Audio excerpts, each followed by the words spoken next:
I guess I want to start with, Kevin just alluded to the fact that there is both intelligence and some evidence that the North Korean nuclearization continued. Their program's actually expanded since last June. Where does that leave the president in terms of his ability to make meaningful progress here? It's going to be difficult. It's an uphill climb. I think we have to begin with the premise that Kim Jong-un will maintain his nuclear and missile capability as long as he can, because that's what gives him power. That's his regime insurance, if you will. We, however, should keep working as hard as we can, the United States, with other countries to try to get an inventory of his missiles and nukes, to try to get a freeze, all the things that we've been talking about. But it's an uphill climb. It's going to be very, very, very difficult, because I don't know that we have the cards. I don't know that we have the leverage that's necessary. We think it's giving him, relaxation of sanctions.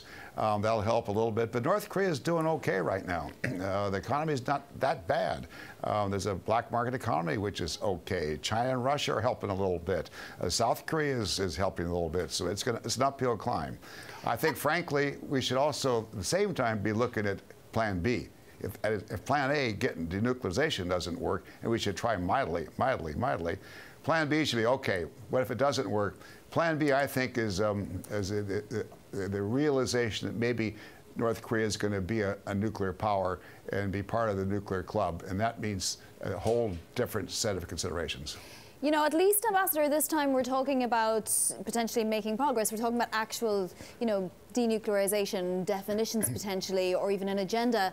The last time, the chatter was whether this was a really, really bad idea for the U.S. Is that feeling that this might actually be giving away something to North Korea gone away? Well, we should try. I applaud the president for meeting with President Kim. Unfortunately, I don't know that Trump really has a thought-out plan. This is very different than the usual course, where a president first talks a lot with his advisors, and there's a lot of background work, preparatory work for a summit. That's not happened here. It didn't happen in Singapore. But at least he's trying, and I think that's good. The real hope here is he doesn't give up something that he should not give up.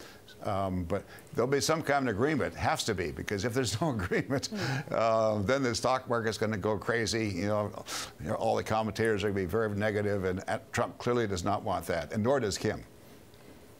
There is some concern that's been expressed about the unpredictable nature of the president in these moments.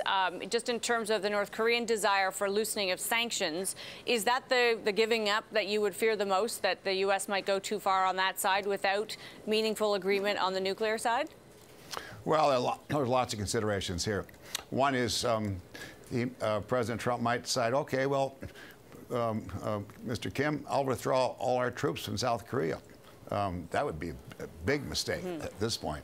Or President Trump could say, okay, let's get rid of the armistice. Let's recognize South Korea and North Korea. So now that would legitimize Kim as a country with independent sovereign status. That we can't do that right now. They're just, or if ever, but certainly not now. So there are things that President Trump could give into, which could be a mistake. Ambassador, one word on China before you go. You were ambassador to China. Do you see signs that an extension to the deadline for these extra tariffs might lead to a détente? Well, there again, both sides need an agreement. Trump does, she does. But each side can only go so far. Let's take the Chinese side. President Xi can give in on exports, that is, agree to buy a lot more U.S. agriculture products, planes, et cetera. But Xi cannot give in to U.S. demands to significantly address the core structural issue in China.